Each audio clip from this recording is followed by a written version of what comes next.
back to my grammar tips YouTube channel. দেখো imperative সেন্টেন্সের তৃতীয় ক্লাস। দ্বিতীয় ক্লাসে কি ছিল? দ্বিতীয় ক্লাসে ছিল যে লেট দিয়ে শুরু হয়েছিল, সেটার পরিবর্তে প্রপোজ সাজেস্টেড বসাচ্ছিলাম, দ্যাট বসাচ্ছিলাম, সাবজেক্ট বসিয়ে শুড ব্যবহার করে ভার্বের 1 নম্বর দিচ্ছিলাম। তৃতীয় যে সূত্রটা আছে লেট দিয়ে আছে, কিন্তু এই সূত্র কিন্তু হবে না। আর প্রথম সূত্র তো বিশালই সহজ ছিল, যে সেড মানে রিপোর্টিং ভার্বটা চেঞ্জ করে অর্ডার, রিকোয়েস্টেড, অ্যাডভাইস ইত্যাদি বসিয়ে ইনভার্টেড কমা তুলে দিয়ে টু বসাচ্ছিলাম।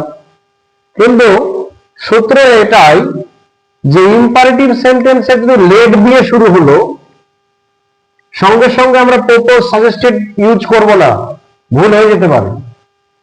দেখতে হবে যে লেট দিয়ে বাক্যটা অর্থটা কি আসছে। যদি অনুরোধ বোঝায়, যদি প্রার্থনা বোঝায়, প্রেয়ার বা রিকোয়েস্ট যদি বোঝায়, তাহলে কিন্তু চেঞ্জ হয়ে যাবে। সেই জায়গাটাতে রিপোর্টেড স্পিচের জায়গায় আমরা কি বসাবো? দ্যাটের পরে সাবজেক্টের পরে মাইট বি অ্যালাউড টু অথবা মাইট ব্যবহার করব। সূত্রটা বলি, সেডের পরিবর্তে কি আমরা বসাবো? রিকোয়েস্টেড বসালাম, প্লাস ইনভার্টেড কমা তুলে দিয়ে দ্যাট বসালাম, প্লাস সাবজেক্ট দিলাম, সাবজেক্টের পরে মাইট অথবা মাইট বি অ্যালাউড টু বসানোর পরে, অ্যালাউড টু বসানোর পরে ভার্বের 1 নম্বর। এই সূত্রটা খেয়াল রাখতে হবে। ক্লাস 7 থেকে 12 পর্যন্ত যে সমস্ত স্টুডেন্টরা ন্যারেশনে দক্ষ হতে চাইছো, তারা কিন্তু সূত্র মুখস্থ রাখতে হবে, নাহলে কিন্তু পারা যাবে না। বিভিন্ন কম্পিটিটিভ পরীক্ষাতেও আসে ন্যারেশন, তাহলে সূত্র মনে থাকলে অবশ্যই ন্যারেশনে একই কিন্তু পাওয়া যাবে। দেখি তাহলে উদাহরণের মাধ্যমে দেখি কি আছে। যে সে বলল লেট মি কাম ইন, সে বলল লেট মি কাম ইন, আমাকে আসতে দিন। তাহলে দেখো এর অর্থটা কিন্তু রিকোয়েস্টই বোঝাচ্ছে, স্যার আসবো বা আমাকে আসতে দিন, অর্থাৎ তার প্রয়োজনীয়তা আছে। অনুরোধ যেহেতু বুঝতে পারছি, তাহলে কি করব? সি রিকোয়েস্টেড করলাম, দ্যাট বসালাম। দেখো সূত্র করছি কিন্তু, এই যে দ্যাট বসিয়ে দিলাম, সাবজেক্ট বসাবো, আমাকে মি ফার্স্ট পারসন, বক্তাকে ফলো করব, তাহলে সি দিয়ে দিলাম। তারপরে কি করব? সাবজেক্টের কাজ হলো মাইট অথবা মাইট বি অ্যালাউড টু, দিয়ে দিলাম মাইট বি অ্যালাউড, তাকে অনুমতি চাইছে সে, অ্যালাউড টু কমন, সূত্র হয়ে গেল ভার্বের 1 নম্বর come in.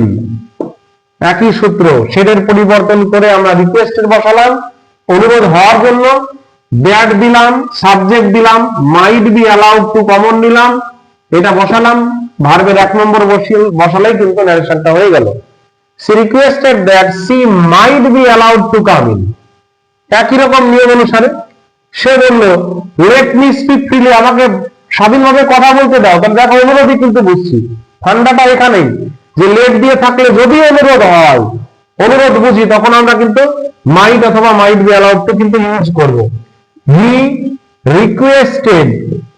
Requested that, subject দেব, মি আছে, তাহলে first person, me first person, চলে যাব বক্তার কাছে, থার্ড পারসন আছে, হি করে দিলাম। তারপরে কিন্তু মাইট বি অ্যালাউড টু কমন নিয়ে নিলাম, মানে বসিয়ে দিলাম, ভার্বের 1 নম্বর স্পিক ফ্রিলি, উত্তর হয়ে গেল হি requested that he mite be allowed to speak freely.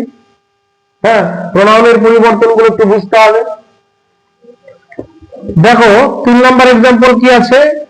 He said, সে বলল let me have a cup of tea, সে ইচ্ছা প্রকাশ করছে, তাই এখানে আর রিকোয়েস্টেড করলাম না, হি উইশড করে দিলাম। He wished that me first person, চলে আসবো বক্তার কাছে, হি করে দিলাম। শুধু আমরা কিন্তু যদি মাইট লিখি তাও কিন্তু হবে, he might have a cup of tea. উত্তরটা কি হলো? He wished that he might have a cup of tea. তাহলে আশা করি ইম্পারেটিভের প্রথম, দ্বিতীয়, তৃতীয় পরপর ক্লাসে বোঝানো হলো। আশা করি ন্যারেশন চেঞ্জে কাজে লাগবে। পজ করে খাতায় রাইট ডাউন করলে, একটু বোঝার চেষ্টা করলে অবশ্যই ইম্পারেটিভ ন্যারেশনের করতে কিন্তু সফলতা পাওয়া যাবে। কেমন লাগলো ভিডিওটি অবশ্যই কমেন্ট বক্সে জানাবে। এমন ভিডিও পাওয়ার জন্য শেয়ার সাবস্ক্রাইব করবে। ভিডিওটি দেখার জন্য ধন্যবাদ।